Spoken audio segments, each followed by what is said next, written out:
கிறிஸ்துவுக்குள் பிரியமானவர்களே, நீதியின் தேவனும் நீதியின் ராஜாவும் நீதியின் சூரியனும் நீதியின் நியாயாதிபதியும் நியாயத்தை நீதியாய் நடத்துபவரும் நம்மை நீதியின் பாதைகளில் வழி நடத்துபவருமாகிய இயேசு கிறிஸ்துவின் இனிய நாமத்தில் உங்களை நான் வாழ்த்துகிறேன்.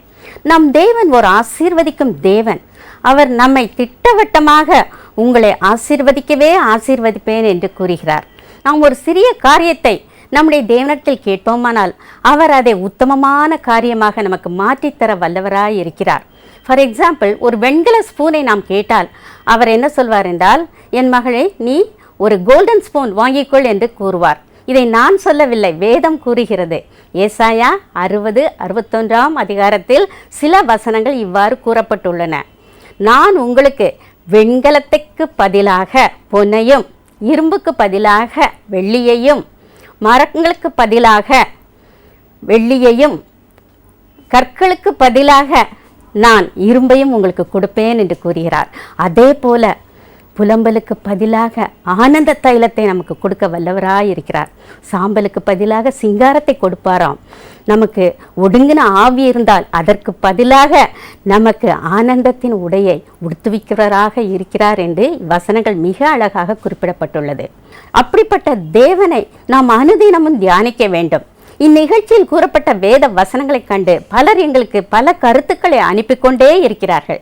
அவர்களில் ஒருவர் எழுதின கருத்தை உங்கள் முன் வைக்க விரும்புகிறேன்.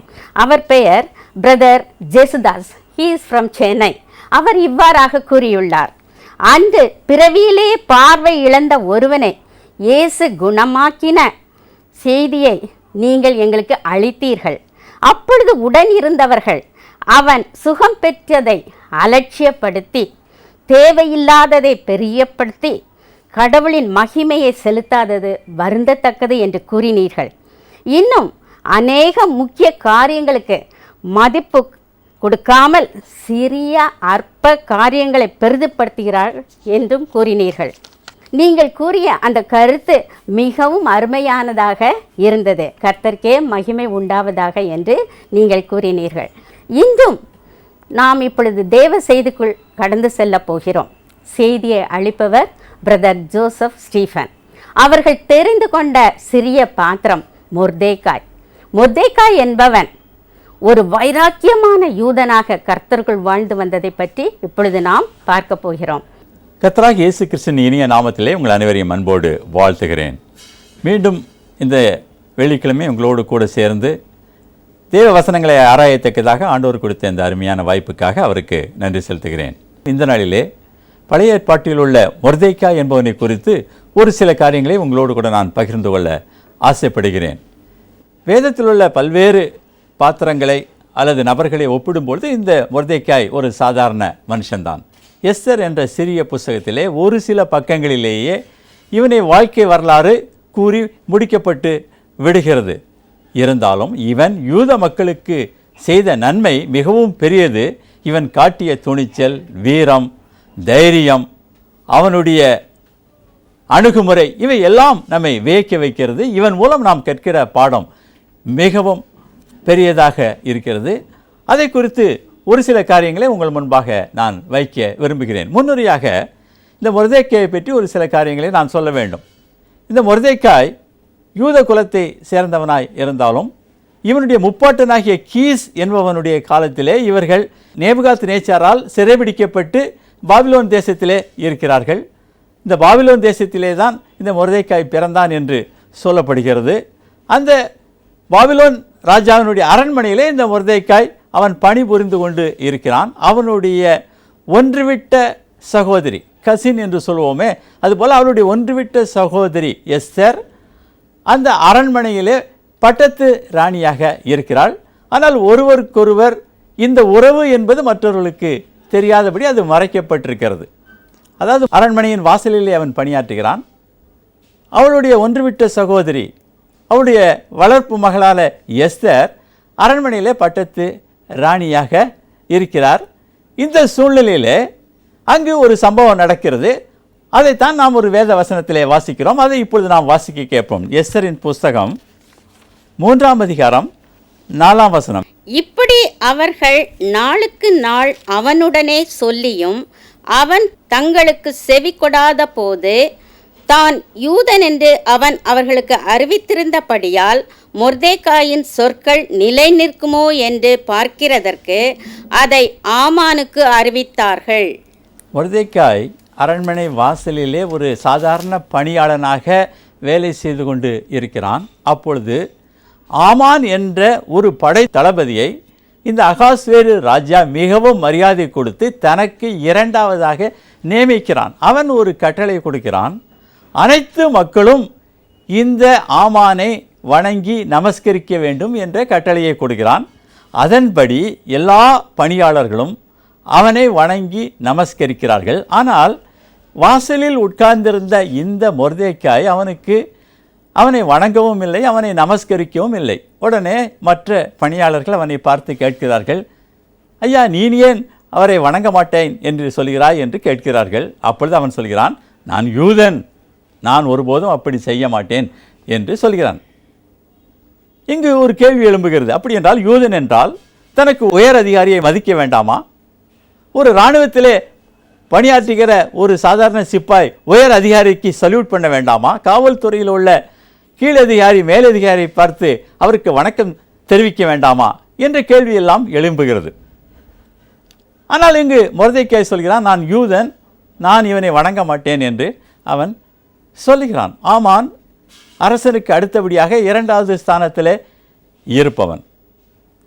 இங்கு ஒரு காரியத்தை நாம் புரிந்து கொள்ள வேண்டும். ஒரு குறிப்பிட்ட ஆங்கில வேதாகமம் இவ்வாறாக சொல்கிறது, அதாவது மக்கள் இந்த ஆமானுக்கு ஒரு மனிதனுக்கு கொடுக்கிற கனத்தை விட, ஒரு மனிதனுக்கு கொடுக்கிற மரியாதை விட கூடுதலாக கொடுத்தார்கள் என்று அந்த ஆங்கில வேதாகமம் குறிப்பிடுகிறது. அதாவது ஆமானுக்கு முன்பாக மண்டியிட்டு அவர்கள் வணங்கி அவனை நமஸ்கரித்தார்கள் என்று போட்டிருக்கிறது. ஒரு மனிதன் தன்னோடு பணியாற்றுகிற ஒரு சக மனிதனுக்கு கொடுக்கிற மரியாதை வேறு, கடவுளுக்கு கொடுக்கிற மரியாதை வேறு. கடவுள்தான், மனுஷன்தான். மனிதனுக்கு அவன் எவ்வளவு பெரிய உயர்ந்த அதிகாரியாக இருந்தாலும் அவனுக்கு கொடுக்கிற மதிப்பிற்கு ஒரு எல்லை உண்டு. அதை ஒரு தொழுகை போல மாற்றக்கூடாது. அதைத்தான் இங்கு அந்த மொர்தெகாய் செய்தான்.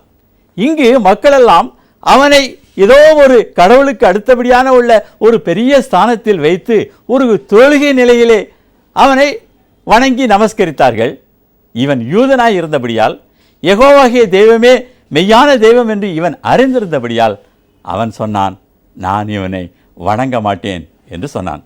அருமையான தேவனுடைய பிள்ளைகளே, இங்கு நாம் ஒரு காரியத்தை புரிந்து கொள்ள வேண்டும். இன்றும் நம்முடைய மத்தியில் நம்முடைய தலைவர்களுக்கு அல்லது வசதி படைத்த செல்வந்தர்களுக்கு ஸ்போர்ட்ஸ்லேயோ அல்லது கலைத்துறையிலேயோ சாதனை புரிந்த அநேக மக்களை ஒரு சூப்பர் ஹியூமன், மனிதருக்கு மேற்பட்ட ஒரு நிலையில் வைத்து அவர்களுக்கு அளவுக்கு மீறிய மரியாதையும் மதிப்பும் கொடுக்கிறோம். அளவுக்கு மீறி அவர்களை புகழ்கிறோம். இதோ அவர்கள் வானத்திலிருந்து குதித்து விட்டது போல அவர்களுக்கு மரியாதை செலுத்துகிறோம். அப்படி செலுத்த தேவையில்லை. நன்றாக யோசித்து பாருங்கள். நாம் அநேக நேரங்களிலே ஒரு சில மனிதர்களுக்கு, நாம் விரும்புகிற ஒரு சில மக்களுக்கு அளவுக்கு மீறி அவர்களை புகழ்கிறோம் அல்லவா? அளவுக்கு மீறி அவர்களுக்கு மரியாதை கொடுக்கிறோம் அல்லவா? வேதம் சொல்கிறது, தேவன் ஒருவரே எல்லா கனத்துக்கும் மகிமைக்கும் பாத்திரரானவர். அவர் சொன்னார், என்னுடைய மகிமையை நான் வேறு ஒருவருக்கும் கொடேன் என்று சொல்லியிருக்கிறார். அப்படி என்றால் கடவுளுக்கு சமமாக மனிதருக்கு கொடுக்கிற மரியாதையை விட அதிகமாக இன்னொரு மனிதருக்கு நாம் கொடுப்போம் என்றால் நாம் கடவுளுடைய மரியாதையை திருடுகிறோம் என்று அர்த்தமாகிறது. அதனால மனிதருக்கு கொடுக்க வேண்டிய மரியாதையை மனிதருக்கு கொடுப்போம், கடவுளுக்கு காட்ட வேண்டிய பக்தியையும் கனத்தையும் கடவுளுக்கு காண்பிப்போம். ரெண்டையும் மிக்ஸ் பண்ண வேண்டாம். அதுதான் மொர்தெகாய் நமக்கு கற்றுக் கொடுக்கிற முதல் பாடம். இதில் இன்னொரு காரியத்தையும் நான் சொல்ல வேண்டும். இங்கு மொர்தெகாய் வணங்காமல் இருப்பது ஆமானுக்கு தெரியாது. ஆனால் கூட அவனோடு பணியாற்றுகிறவர்கள் ஆமானுக்கு போய் அதை சொல்லிக் கொடுக்கிறார்கள். அவர்கள் சொல்லுகிறார்கள், இந்த மொர்தெகாய் என்னமோ யூதன் என்று சொல்கிறான், அவன் சொல்லி நிற்குமோ அல்லது மொர்தெகாயினுடைய ஆணை நிற்குமோ என்று பார்ப்போம் என்று சொல்லி இவர்கள் அந்த காரியத்தை கிண்டி விடுகிறார்கள். வேதம் சொல்கிறது பேலியாளின் மகன் கிண்டி விடுகிறான் என்று. இவர்களுக்கு, மற்ற மக்களுக்கு, அவர்களுக்கு பொழுதுபோக வேண்டும், ஜனரஞ்சமாக ஏதாவது ஒன்று நடக்க வேண்டும், ஏதாவது ஒரு பிரச்சனை இருந்து கொண்டே இருக்க வேண்டும், அதில் இவர்கள் தலையிட வேண்டும். அதனால இவர்கள் என்ன சொல்கிறார்கள், இந்த ஆமானை வணங்காமல் மொர்தெகாய் இருப்பது ஆமானுக்கு தெரியாது, ஆனாலும் இவர்கள் போய் அதை சொல்லிக் கொடுத்து ஒரு பெரிய பிரச்சனையை உண்டாக்குகிறார்கள். இன்றும் நாம் கூட அநேக நேரங்களில் அப்படித்தான் இருக்கிறோம். யாரும் கேட்காமலேயே ஒரு காரியத்தை மற்றவர்களுக்கு போய் சொல்லி அதை ஒரு பெரிய பிரச்சனையாக மாற்றி விடுகிறோம். இங்கு ஆமானை பற்றியும் ஒரு காரியத்தை சொல்ல வேண்டும். அதை ஆமான் கேட்கிறான். அவனுக்கு கோபம் வந்து விடுகிறது. இந்த மொர்தெகாய் நம்மை வணங்கவில்லையே என்று சொல்லி அவன் மேல் கோபப்பட்டு அவனுடைய குலத்தாரையே அழிக்க வேண்டும் என்று ஒரு முடிவெடுத்துகிறான். இவன் மேல்தான் கோபம் அவனுக்கு. மற்ற யூதர்கள் மேல் கோபம் வர அவனுக்கு வாய்ப்பில்லை, தேவையில்லை, அவசியமில்லை. ஆனால் இவன் அவருடைய குலத்தையே, அந்த யூத மக்களையே அழிக்க வேண்டும் என்று நினைக்கிறான். இன்று கூட ஒரு சிறிய அற்பமான ஒரு தனிப்பட்ட பிரச்சனையை ஒரு நாட்டு பிரச்சனையாக்கியோ அல்லது ஒரு சபை பிரச்சனையாக்கியோ அல்ல ஒரு தேச பிரச்சனையாக்கியோ நாம் என்ன செய்கிறோம், அதை பெரிது படுத்தி விடுகிறோம். ரொம்ப ஆழமாக போனால் அந்த பிரச்சனைக்கு ஒரு காரியம் ஒரு அற்ப காரியமாக இருக்கும், அற்ப காரியமாக இருக்கும். இப்பொழுது ஆமான் ஒரு சூழ்ச்சி செய்கிறான். ராஜாவிடம் போய் இந்த யூத மக்களை பற்றி தவறான அநேக காரியங்களை சொல்லி அவர்களை அழிப்பதற்கு இவன் ஆணை பெற்று விடுகிறான். இவர்களை ஒரு நாளை குறித்து அந்த நாளிலே இவர்களை அழித்து விடலாம் என்று சொல்லி ஆணை பெற்று அந்த ஆணையை நாடு முழுவதுக்கும் அவன் அனுப்பி விடுகிறான்.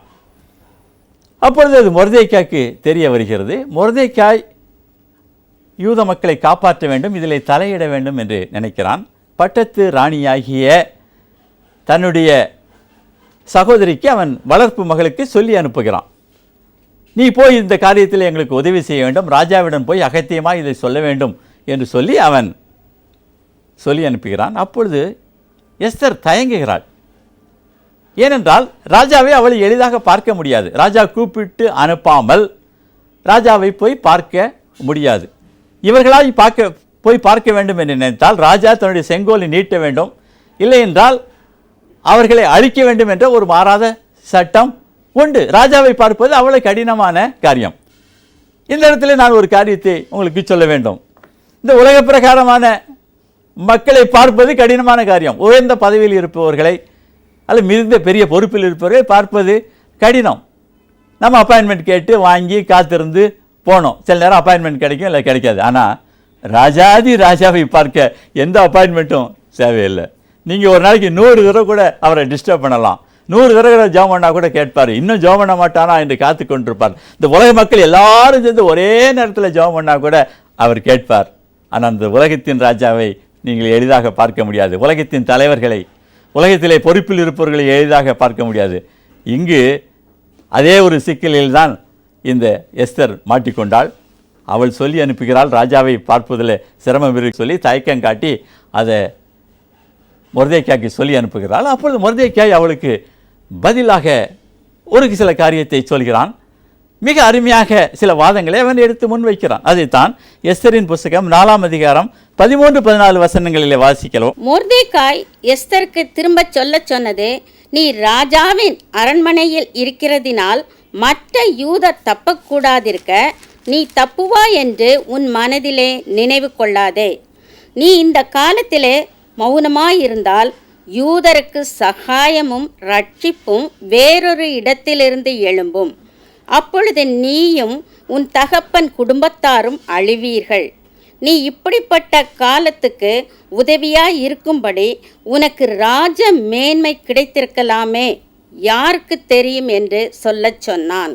மொர்தெகாய் 3 காரியங்களை எஸ்தருக்கு சொல்கிறான். நீயும் யூத குலத்தை சேர்ந்தவள்தான், நீ அரண்மனையில் இருப்பதினாலே நீ இப்பொழுது தப்பித்துக் கொள்ளலாம் என்று நினைக்காதே.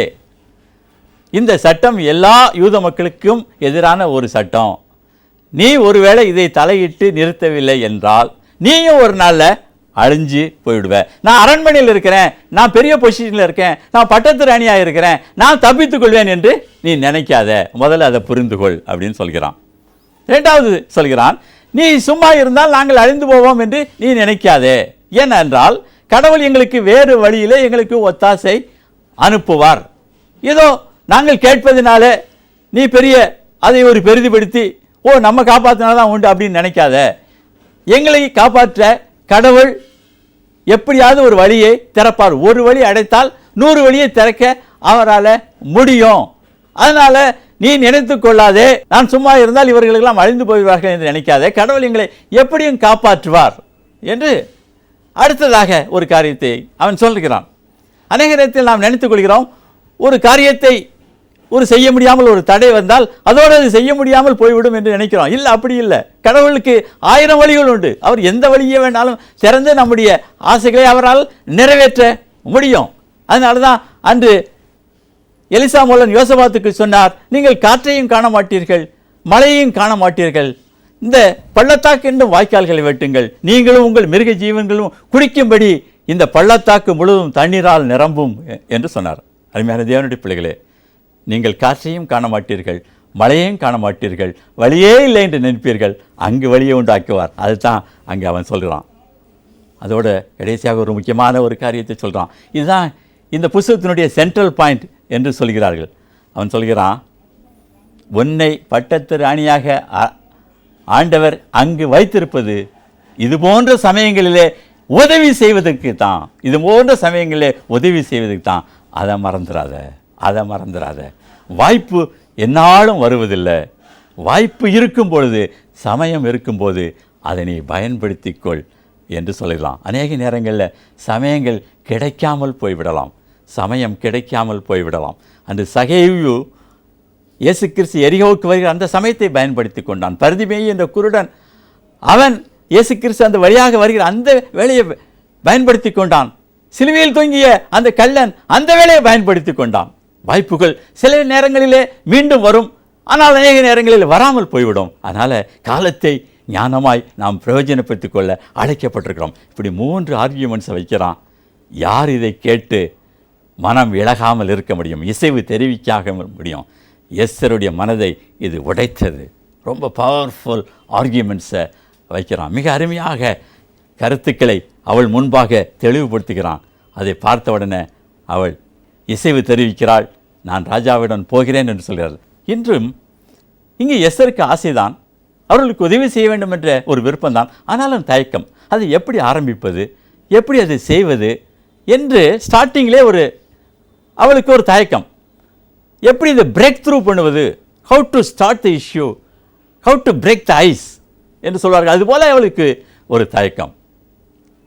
அப்பொழுது மொர்தெக்காய் தலையிடுகிறான். நாம் கூட அநேக நேரங்களிலே இது நல்ல காரியம் என்று நமக்கு தெரியும், இதை செய்வது கடவுளுக்கு பிரியம் என்று தெரியும், ஆனால் அதை செய்ய மாட்டோம். ஏதாவது பிரேக் த்ரூ கிடைக்குமா? யாராவது நமக்கு என்ன செய்யணும்? நமக்கு ஒரு தூண்டுகோலாக இருக்கணும். ஏதாவது ஒன்று சொன்னால் செய்ய ஆரம்பிச்சிருவோம்.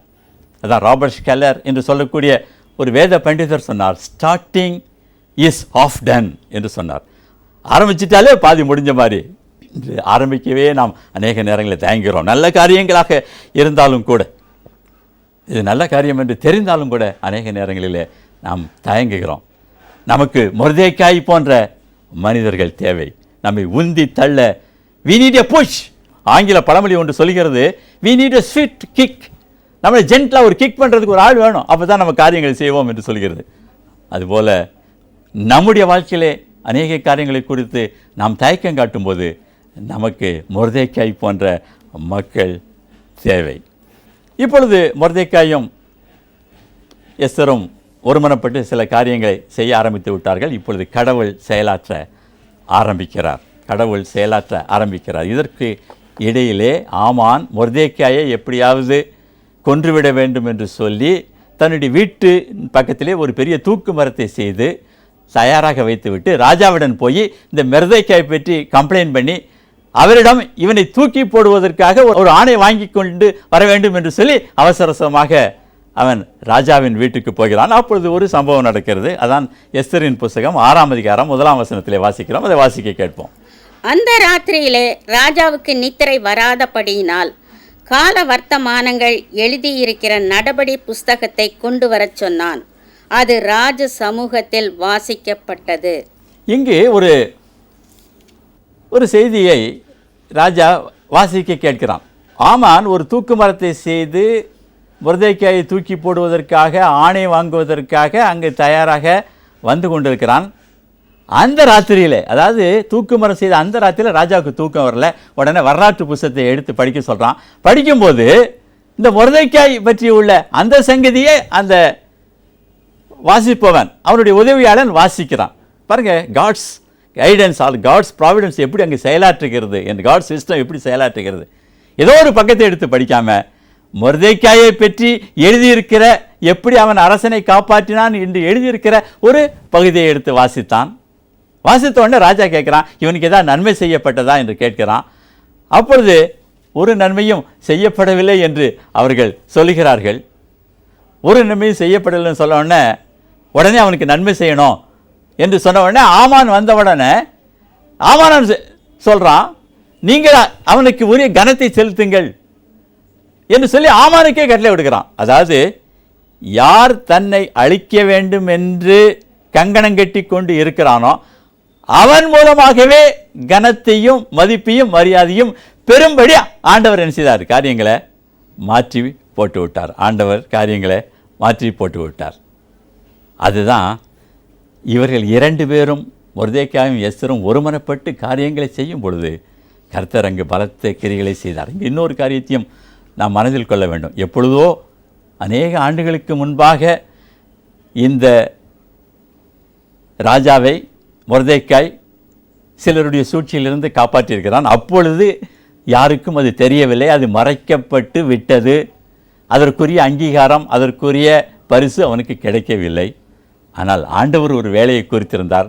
அந்த வேளையிலே அவனுடைய நற்கிரியைகள், அவனுடைய செய்த உதவி உலகத்துக்கு தெரியும்படி செய்தார், உரிய கனத்தை கொடுத்தார். இன்றும் அநேகர் புலம்புவது அதுதான், ஐயோ என்னுடைய தாளந்துகள் திறமைகள் எல்லாம் அமுக்கப்பட்டு போகிறது, என்னால் முன்னுக்கு வர முடியவில்லை, யாராவது சதி செய்து விடுகிறார்கள், எனக்கு வேண்டிய பேரும் புகழும் இன்னொருத்தர் வாங்கிட்டு போயிடுறாங்க என்று சொல்கிறார்கள்.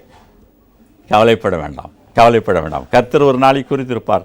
அந்த நாளிலே உங்களுடைய திறமைகள், தாளந்துகள், உங்களுடைய நேர்மை, கண்ணியம், உங்களுடைய பரிசுத்தம் எல்லாம் இந்த உலகத்துக்கு திரும்படி செய்வார். அவர் நம்முடைய வாழ்க்கையில் ஒரு பெரிய காரியங்களை செய்வார். ஒரு கம்பெனியுடைய சிஇஓ எனக்கு ஒரு இமெயில் அனுப்பியிருந்தார். அவர் சொல்லியிருந்தார், ஐயா நான் கண்டுபிடித்த எல்லா புதிய காரியங்களுக்காகவும் எனக்கு எந்த மரியாதையும் கிடைக்கவில்லை, எந்த எனக்கு ரிவார்டு காம்பன்சேஷன் கிடைக்கவில்லை. ஆனால் என் மேலதிகாரி எல்லாவற்றையும் தட்டி கொண்டு போய் விடுகிறார். அதனால் நான் விரக்தி அடைந்து அந்த கம்பெனியை விட்டு வந்து விட்டேன், எனக்கு என்ன ஆலோசனை சொல்கிறீர்கள் என்று எழுதியிருந்தார். அப்பொழுது அவருக்கு நான் பதில் எழுப்பினேன், தயவுசெய்து காத்திருங்கள், கர்த்தர் ஒரு ஏற்ற வேளையிலே உங்களை உயர்த்துவார் என்று. இப்பொழுது முன்பாக மறுபடியும் ஒரு இமெயில் அனுப்பியிருந்தார். அவர் எனக்கு எழுதியிருந்தார், ஐயா கர்த்தர் என்னை அபரிதமாக உயர்த்தி இருக்கிறார், என்னுடைய தாளந்துகளெல்லாம் இப்பொழுது அங்கீகரிக்கப்பட்டிருக்கிறது, வெளி உலகத்துக்கு தெரிய ஆரம்பித்து விட்டது, நான் தான் இந்த வெற்றிக்கு காரணம் என்று புரிந்து கொண்டார்கள் என்று சொன்னார். அருமையான தேவனுடைய பிள்ளைகளே, உங்களையும் ஆண்டவர் சரியான நேரத்தில் உயர்த்துவார். இப்பொழுது ஆமானுடைய சூழ்ச்சி அரசருக்கு தெரிகிறது. அரசர் அந்த யூதரை அழிக்க வேண்டும் என்ற ஆணையை மாற்றி யூதருடைய பகைஞர்களை அழிக்கும்படி ஒரு ஆணையை கொடுத்து விட்டார். எல்லாம் தலைகீழாக மாறிவிட்டது. All is well that ends well என்று சொல்வது போல எல்லாம் நல்லபடியாக முடிகிறது, எல்லாம் நன்மைக்கு எதுவாக திரும்பி விட்டது. அருமையான தேவனுடைய பிள்ளைகளை, இப்பொழுது 2 குறிப்புகளை சுருக்கமாக உங்கள் முன்பாக நான் சொல்ல ஆசைப்படுகிறேன். முதலாவது எஸ்தரின் புஸ்தகம் 6ஆம் அதிகாரம் 13ஆம் வசனத்தினுடைய பின்பகுதியை நாம் இப்பொழுது வாசிக்க கேட்போம். மொர்தெக்காய்க்கு முன்பாக நீர் தாழ்ந்து போகத் தொடங்கினீர், அவன் யூத குலமானால் நீர் அவனை மேற்கொள்ளாமல் அவனுக்கு முன்பாக தாழ்ந்து போவது நிச்சயம் என்றார்கள். ஆமானுடைய மனைவி மொர்தெக்காய்க்கு விரோதமாக ஆமான் செயலாற்றி கொண்டிருக்கும் போது அவள் சொல்கிறாள், ஆமானை பார்த்து, அவன் யூத குலமானால் நீர் தாழ்ந்து போவது நிச்சயம் என்று சொல்கிறார். அதாவது அவன் கடவுள் பிள்ளை, நீர் அவனை ஜெயிக்க முடியாது என்று சொல்கிறாள். அதே தான் இன்றும் உங்களுக்கு நான் சொல்ல விரும்புகிறேன். நீங்கள் கடவுள் பிள்ளையாக இருந்தால் யாரும் உங்களை தோற்கடிக்கவே முடியாது, உங்களை ஏமாற்ற முடியாது. You will be unbeatable in all fields. எதை எடுத்தாலும் உங்களுக்கு வெற்றி தான் கிடைக்கும். கர்த்தர் உங்களுக்காக யுத்தம் செய்வார். அடுத்ததாக 9ஆம் அதிகாரம் 1ஆம் வசனத்தின் பின்பகுதியை நாம் வாசிக்க கேட்போம். அந்நாளிலும் தானே யூதரானவர்கள் தங்கள் பகைஞரை மேற்கொள்ளும்படிக்கு காரியம் மாறுதலாய் முடிந்தது. இங்கு வசிக்கிறோம். காரியம் மாறுதலாய் முடிந்தது. மொர்தெக்காய்க்காக அனைத்து யூதர்களையும் கொலை செய்ய வேண்டும் என்ற ஒரு ஆணை பிறப்பிக்கப்பட்டது. ஆனால் அந்த ஆணை மாற்றப்பட்டது. அந்த ஆணை ரிவர்ஸ் பண்ணப்பட்டது. யூதருடைய பகைஞர்கள் அழிக்கும்படியாக காரியம் மாறுதலாய் முடிந்தது. அதுபோல அருமையான தேவனுடைய பிள்ளைகளே, உங்களுக்கு விரோதமாக எந்த காரியம் வந்தாலும் அது மாறுதலாய் முடியும்படி ஆண்டவர் செய்வார். மாறுதலாய் முடியும்படி நிச்சயமாக ஆண்டவர் செய்வார். கர்த்தர் அன்புகிறவர்களுக்கு சகலமும் நன்மைக்கு ஏதுவாக நடக்கும். உனக்கு விரோதமாக உருவாகும் எந்த ஆயுதமும் வாய்க்காதே போகும். கர்த்தர் என்னோடு பயங்கர பராக்கிரமசாலியாக இருக்கிறார். என்னை துன்பப்படுத்துகிறவர்கள் மேற்கொள்ளாமல் இடர்வார்கள், தங்கள் காரியம் வாய்க்காதபடினால் மிகவும் வெட்கப்படுவார்கள் என்று சொன்னது போல உங்களை விரோதிக்கிறவர்கள், உங்கள் பகைக்கிறவர்கள் மிகவும் வெட்கப்படும்படி ஆண்டவர் செய்வார். இதுதான் மொர்தெக்காய் மூலமாக நாம் கற்றுக்கொள்கிற பாடம். ஜெபம் செய்வோமா? எங்களை அன்போடு நேசிக்கிற நல்ல தகப்பனே, இந்த கால வேளையிலே உங்கள் சமூகத்திலே மொர்தெக்காய் குறித்து சில காரியங்களை நாங்கள் தியானிக்க தேவன் உதவி செய்தீர். அவனுக்குள்ள துணிச்சல், வைராக்கியம், நாட்டின் மேல் உள்ள பற்று, தன்னுடைய இனத்தார் மேல் உள்ள பாசம், இவை எல்லாவற்றையும் ஆண்டவரே நாங்களும் கற்றுக்கொள்ள தேவன் உதவி செய்ய வேண்டும் என்று கெஞ்சுகிறேன் சுவாமி. இயேசுவே, எஸ்தருக்கு அவன் எடுத்து சொல்லிய அருமையான வாதங்களுக்காக ஸ்தோத்திரம் ஆண்டவரே. மொர்தெக்காய் மூலமாக கற்றுக்கொண்ட பாடங்களை நாங்களும் கற்றுக்கொள்ள தேவன் உதவி செய்யும் சுவாமி. தொடர்ந்து காத்துக்கொள்ளும், முது கிருபைக்குள்ளாக மூடிக்கொள்ளும். பார்த்துக்கொண்ட அன்பு பிள்ளைகளையும் அது கருத்தில் ஒப்புக்கொள்கிறேன். அவர்கள் பாடுகள் வேதனைகளிலிருந்து தேவன் விடுதலை தாரும். அவர்களையும் தப்பியும், அவர்களுக்குள்ள லேக் ஆஃப் ரெகக்னிஷனை எடுத்து போடும். அவர்களும் அங்கீகாரம் பெறட்டும். அவர்களுக்கு விரோதமாக உள்ள காரியங்கள் எல்லாம் மாறுதலாய் முடியும்படி தேவன் உதவி செய்யும். காத்துக்கொள்ளும் வழி நடத்தும். துதி கனமை மேல் அவற்றை உமக்கே செலுத்துகிறேன். மீட்பர் இயேசுவின் மூலம் ஜெபம் கேளும் நல்ல பிதாவே, ஆமேன்.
என்றும்